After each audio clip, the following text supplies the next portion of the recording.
पर मेरी एक बात ध्यान से सुनो, ऑर्गेनिक केमिस्ट्री एक याद करने वाली चीज है। जी हाँ, मैं रिपीट करता हूँ, टीचर्स आपको ये बात नहीं बताएंगे, है ना, स्टूडेंट्स को ये बात लोग नहीं बताते, बोलते हैं समझ लो, ये याद करने की चीज है। बहुत सी बातें आपको यहाँ पे एज इट इज याद रहनी चाहिए, याद रहनी चाहिए। फिजिकल केमिस्ट्री न्यूमेरिकल लगाओ छोड़ दो, 10 महीने बाद फिर लगाओ बन जाएगा। ऑर्गेनिक केमिस्ट्री आज पढ़ो छोड़ दो, 10 महीने बाद नई नहीं लगेगा डिब्बा खोल के, ये क्या है, ये मैंने।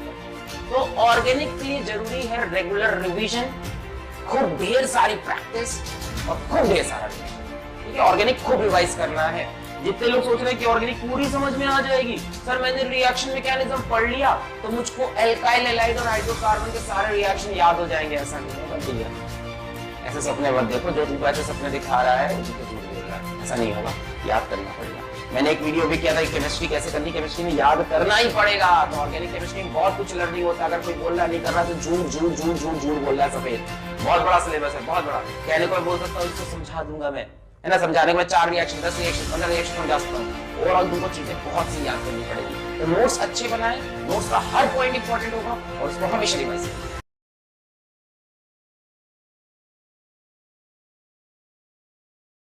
आप में से बहुत बच्चों ने कमेंट किया कि 12th की ऑर्गेनिक केमिस्ट्री स्टार्ट करने के पहले 11th की ऑर्गेनिक में से क्या क्या पढ़ लेना चाहिए।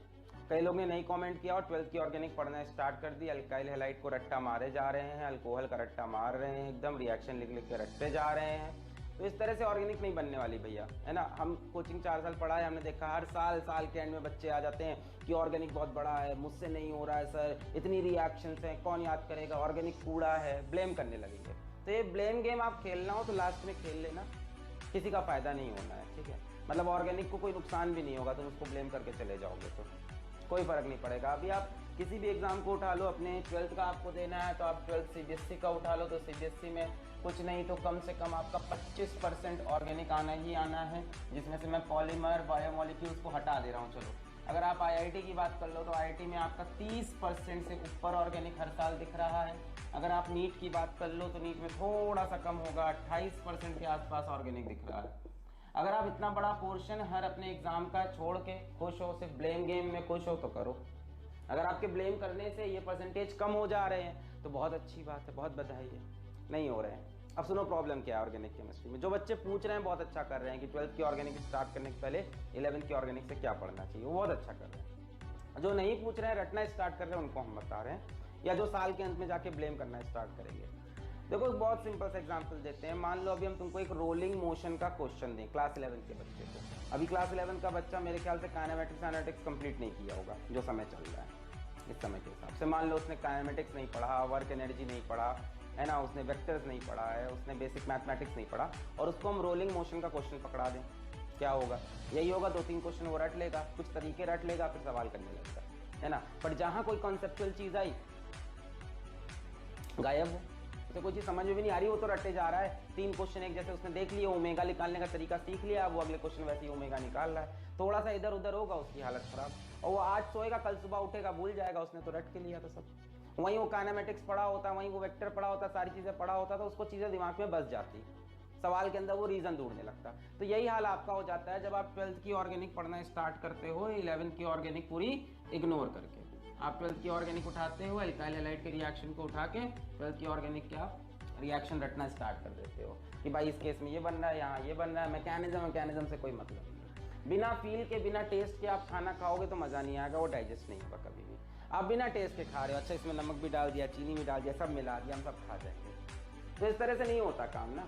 मतलब आप सोच भी नहीं रहे हो कि इसके पीछे क्या मैकेनिज्म छुपा है, यहाँ पे यही क्यों बन रहा है, यहाँ पे 2 प्रोडक्ट क्यों बन रहे हैं, यहाँ पे मल्टीपल प्रोडक्ट क्यों बन रहे हैं। अब आपने आइसोमेरिज्म पढ़ा नहीं तो आपको मल्टी प्रोडक्ट पता नहीं, आपको कंपाउंड के नाम नहीं पता। मैंने कितने बच्चों को देखा है क्लास 12th में आते हैं, ऐसे कंपाउंड बना होता है, कहते हैं इसका नाम क्या है, इसका नाम क्या, वो उन्होंने कुछ पढ़ा ही नहीं, IUPAC ही नहीं पढ़ा है, बेसिक नेमिंग पढ़ी नहीं है। तो बात वही साफ सी है भाई, तुमने वेक्टर्स काइनेमेटिक्स नहीं पढ़ा, तुमसे रोटेशन क्वेश्चन नहीं हिलने वाले, और हिलेंगे तो आज हिलेंगे, कल फिर नहीं हिलेंगे। तो यही होता है ऑर्गेनिक में आपके साथ। तो जितने लोग पूछ रहे हैं बहुत अच्छा काम कर रहे हैं, आप सभी को बहुत बहुत बधाई हो। जो चैप्टर्स आपको पढ़ने चाहिए उसमें सबसे पहले IUPAC है, उसके बाद आपको आइसोमेरिज्म की तरफ रुख करना चाहिए जो कि बहुत इंपॉर्टेंट हो जाता है। ये दोनों होने के बाद आपको जनरल ऑर्गेनिक केमिस्ट्री, और ऐसा हम नहीं कह रहे सब आपको हमारे चैनल से पढ़ना है, कोई जरूरत नहीं है। अभी आपके पास समय कम है, आप NCERT उठा के अच्छे से रीडिंग मार लो, बिल्कुल जरूरत नहीं है इस टाइम की आप हमारे चैनल बैठ के इसके 15-15 वीडियो देखो। नहीं, जरूरत तो है, सबके हिसाब से होती है ना। अगर आपके पास समय है, अगर आप विलिंग हो इतना पढ़ाई करने के, आप बाकी चीज़ें सेक्रीफाइस कर सकते हो लाइफ में, आपको ऑर्गेनिक स्ट्रॉन्ग करनी है तो डेफिनेटली आपको देखने चाहिए। अब जीओसी की बात कर लो तो इसके अंदर 10 वीडियो बना के रखे हैं हमने, और शायद इसमें भी 10-10 तो होंगे ही कम से कम। इसके बाद एक चैप्टर आ जाएगा रिएक्शन मैकेनिज्म। अब आप समझ रहे हो, आपको रिएक्शन मैकेनिज्म नहीं आता यानी आपको मैथमेटिक्स नहीं आती ऑर्गेनिक केमिस्ट्री की। इसमें भी 10-12-15 वीडियो होंगे कम से कम। आपको बेसिक मैथमेटिक्स ही नहीं आती, आप ऑर्गेनिक केमिस्ट्री तुम रटे जा रहे हो। एल्काइल हैलाइड बताया, आपने रटना स्टार्ट कर दिया, है ना। अब आपके पास रिएक्शन आया, बेंजीन के साथ क्लोरीन लिखा, आपको समझ ही नहीं में आ रहा कि इलेक्ट्रोफिलिक सब्स्टिट्यूशन क्यों हो रहा है। आपको फ्रीडल क्राफ्ट का मैकेनिज्म नहीं पता, आपको बेसिक चीजें पता ही नहीं है। नहीं रट लेंगे। आप क्या सोच रहे हो, ये 25% गिफ्टेड है। जब आपसे कोई कहता है कि रोटेशनल मैकेनिक्स के लिए 1 महीना पढ़ाई करना है तो आप पढ़ लेते हो, और रोटेशनल मैकेनिक्स कितने नंबर का आएगा? 7 नंबर, 8 नंबर, मतलब 7%, 8% का आएगा भाई। और 25% को आप सोचते हो कि ऑर्गेनिक को हम 2 महीने में निपटा लेंगे रट के।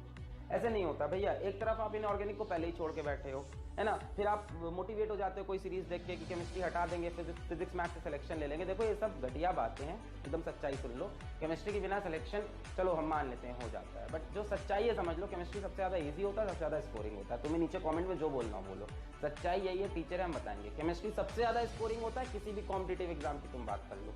तुम पता नहीं मतलब आसान रास्ता ढूंढते हो। तुमको किसी ने बोल दिया केमिस्ट्री में तो एक्सेप्शन होते हैं, केमिस्ट्री नहीं पढ़नी चाहिए, फिजिक्स केमिस्ट्री सिलेक्शन हो जाएगा, उसने तुम्हारे फायदे की बात कर दी। तुम्हारे फायदे की बात भी नहीं की, उसने तुम्हारे दिल की बात कर दी, तुम्हें बड़ी खुशी हुई है, तो वो तो तुमसे पाप करा ही रहा है, तुम भी पाप कर लो साथ में।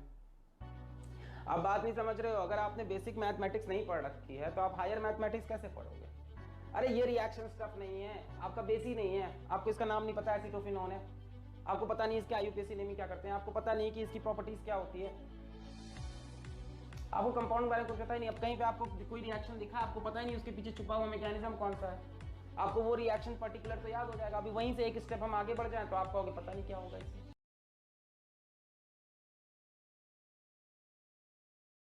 केमिस्ट्री में 95 कैसे लाए सर? केमिस्ट्री में मेरे 94 थे शायद, मैंने एक बार रिजल्ट दिखाया यूट्यूब पे, 94 है मेरे केमिस्ट्री। हाँ 94 थे केमिस्ट्री। तो यार केमिस्ट्री मैंने बहुत रटा था लास्ट महीने, मुझे याद है अच्छे से, खूब लिख के रटा था एकदम अपनी। हम लोग तो, मैं आईसी बोलता था सीबीएसई भी, तो हमारी एक चलती थी कुमार मित्तल की, मित्तल ने बैठ के उसको रट गया, लाइन बना के रात बैठ के लिखते थे। और चैप्टर के अंदर जो क्वेश्चन आते थे, बोर्ड के क्वेश्चन को बढ़िया से लगाते थे, बढ़िया से एकदम देख लेते थे, यही बार बार आ रहा है, बार बार यही क्वेश्चन आ रहा है, उसको बढ़िया से प्रैक्टिस करते थे। वो बहुत डेप्थ में नहीं पढ़ा था, बट ये भी बता दें, जो हम पढ़ा रहे हैं वो हमने नहीं पढ़ा था उस टाइम पे, ये हम बता सकते हैं। हमें ये केमिस्ट्री नहीं आती थी उस टाइम पे, ये हम बोल सकते हैं। उस टाइम इतनी आती थी कि बोर्ड में 94 आ गया, बट उस टाइम हमको ये केमिस्ट्री नहीं आती थी जो हम बता रहे हैं। तो आप तो काफी अच्छी केमिस्ट्री पढ़ रहे हो अपनी कोचिंग में, बट बोर्ड के लिए आप पूछो तो एनसीईआरटी को आपको चॉकलेट की तरह ओके बस खाना है पूरी, लिख के एक लाइन में लिख के दीवार पे चिपका के। ये मैंने बहुत किया है इनऑर्गेनिक केमिस्ट्री में। छोटे मैं पेज को 4 टुकड़ों में काट लो, उसके ऊपर जैसे एक पेज, मुझे याद है अभी भी, एक पेज में जेनॉन के सारे रिएक्शन लिख के रख दिए, है ना। 4 पन्नों में मैंने पूरा एल्काइल हैलाइड्स लिख के दीवार पे चिपका दिया। अब मैं रात को सोने भी लेटा हूँ तो मेरे सामने वो चल रहा है, अच्छा इसको एक बार रिवाइज कर। और इतना भयानक तैयार हो गया था उस तरह से ना, ऐसे पूरे दीवार में चिपका पूरी दीवार गंदी हो गई थी। पेरेंट्स बेचारे